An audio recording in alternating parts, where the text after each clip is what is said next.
ኦሪት ዘኍልቍ ምዕራፍ 10 እግዚአብሔርም ሙሴን እንዲህ ብሎ ተናገረው። 2 የብር መለከቶች አጠፍጥፈህ ላንተ አድርግ፣ ማኅበሩን ለመጥራት ከሰፈራቸውም ለማስጓዝ ይሁኑልህ። 2ቱም መለከቶች በተነፉ ጊዜ ማኅበሩ ሁሉ ወደ አንተ ወደ መገናኛው ድንኳን ደጃፍ ይሰብሰቡ። 1 መለከት ሲነፋ ታላላቆቹ የእስራኤል አእላፋት አለቆች ወደ አንተ ይሰብሰቡ። መለከትንም ከፍ ባለ ድምፅ ስትነፉ በምስራቅ በኩል የሰፈሩት ይጓዙ። 2ኛውንም ከፍ ባለ ድምፅ ስትነፉ በደቡብ በኩል የሰፈሩት ይጓዙ። ለማስጓዝ መለከትን ይነፋሉ። ጉባኤውም በሚሰበሰብበት ጊዜ ንፉ፣ ነገር ግን ድምፁን ከፍ አታድርጉት። የአሮንም ልጆች ካህናቱ መለከቶቹን ይንፉ። እነርሱም ለልጅ ልጃችሁ ለዘላለም ሥርዓት ይሁኑ። በሚገፋችሁም ጠላት ላይ በምድራችሁ ወደ ሰልፍ ስትወጡ ከፍ ባለ ድምፅ መለከቶቹን ንፉ። በእግዚአብሔርም በአምላካችሁ ፊት ትታሰባላችሁ፣ ከጠላቶቻችሁም ትድናላችሁ። ደግሞ በደስታችሁ ቀን በበዓላታችሁም ዘመን በወርም መባቻ በሚቃጠል መሥዋዕቶቻችሁና በድህነት መሥዋዕቶቻችሁ ላይ መለከቶቹን ንፉ። እነርሱም በአምላካችሁ ፊት ለመታሰቢያ ይሆኑላችኋል። እኔ እግዚአብሔር አምላካችሁ ነኝ። በ2ኛውም ዓመት በ2ኛው ወር ከወሩም በ20ኛው ቀን እንዲህ ሆነ። ደመናው ከምስክሩ ማደሪያ ላይ ተነሳ። የእስራኤልም ልጆች ከሲና ምድረ በዳ በየጉዟቸው ተጓዙ። ደመናውም በፋራን ምድረ በዳ ቆመ። በመጀመሪያም እግዚአብሔር በሙሴ እጅ እንዳዘዘ ተጓዙ። በመጀመሪያም የይሁዳ ልጆች ሰፈር ዓላማ በየሰራዊቶቻቸው ተጓዘ።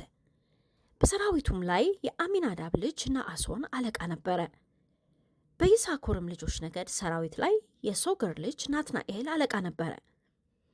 በዛብሎንም ልጆች ነገድ ሰራዊት ላይ የኬሎን ልጅ ኤልያብ አለቃ ነበረ። ማደሪያውም ተነቀለ።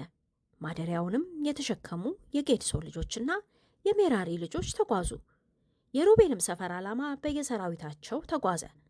በሰራዊቱም ላይ የሰዲዮር ልጅ ኤሊሱር አለቃ ነበረ።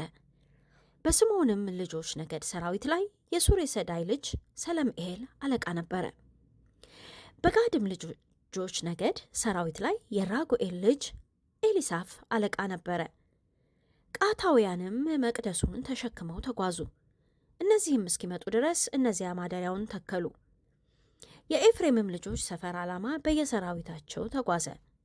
በሰራዊቱም ላይ የአሚሁድ ልጅ ኤሊሳማ አለቃ ነበረ።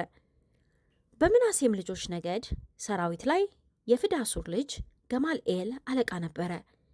በብንያምም ልጆች ነገድ ሰራዊት ላይ የጋዴዮን ልጅ አቢዳን አለቃ ነበረ። ከሰፈሮቹ ሁሉ በኋላ የሆነ የዳን ልጆች ሰፈር ዓላማ በየሰራዊታቸው ተጓዘ። በሰራዊቱም ላይ የአሚሳዳይ ልጅ አኬኤዘር አለቃ ነበረ። በአሴርም ልጆች ነገድ ሰራዊት ላይ የኤክራን ልጅ ፋግኤል አለቃ ነበረ። በንፍታሌምም ልጆች ነገድ ሰራዊት ላይ የኤናን ልጅ አኪሬ አለቃ ነበረ። እንዲሁ የእስራኤል ልጆች ጉዞ በየሰራዊታቸው ነበረ። እነርሱም ተጓዙ።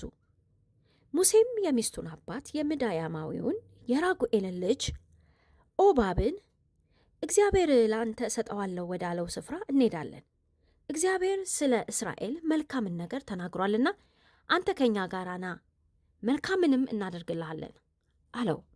እርሱም አልሄድም፣ ነገር ግን ወደ አገሬ ወደ ዘመዶቼ ሄዳለሁ አለው። እርሱም እባክህ በምድረ በዳ የምንሰፍርበትን አንተ ታውቃለህና እንደ ዓይኖቻችንም ትሆንልናለህና አትተወን፣ ከእኛም ጋር ብትሄድ እግዚአብሔር ከሚያደርግልን መልካም ነገር ሁሉ እኛ ለአንተ እናደርጋለን አለ። ከእግዚአብሔርም ተራራ የ3 ቀን መንገድ ያህል ተጓዙ። የእግዚአብሔርም የኪዳኑ ታቦት የሚያድርበትን ስፍራ ይፈልግላቸው ዘንድ የ3 ቀን መንገድ ቀደማቸው። ከሰፈራቸውም በተጓዙ ጊዜ የእግዚአብሔር ደመና ቀን ቀን በላያቸው ነበረ። ሙሴም ታቦቱ በተጓዘ ጊዜ አቤቱ ተነሳ፣ ጠላቶችም ይበተኑ፣ የሚጠሉህም ከፊትህ ይሽሹ ይል ነበረ። ባረፈም ጊዜ አቤቱ ወደ እስራኤል እልፍ አላፋት ተመለስ ይል ነበረ።